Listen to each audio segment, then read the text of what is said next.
Hey everyone, today was a really good day to build. Made this cabinet, which is going to sit on the floor at a customer's house.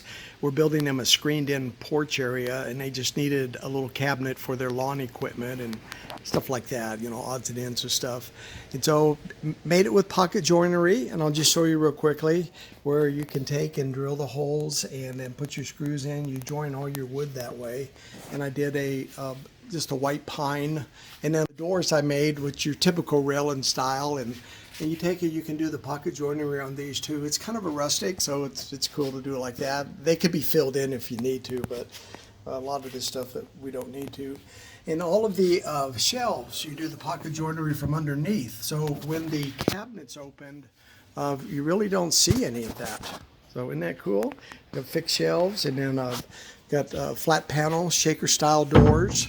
And thought you'd like to see how that looks. And this is the European hinges with the 1 3/8 back set on the 1 1/4 inch Forstner bed hinges.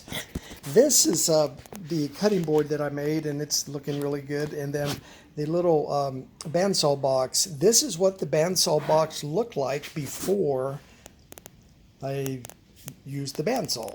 Thought you'd like to see that. And also today we've got the granite put in on the barbecue grill area. So that's all installed, and I'm working on the drawers now and the doors. The doors are going to have the same corrugated metal look with a cedar wood frame around them. So I thought you'd like to see what the granite looks like. It's real nice.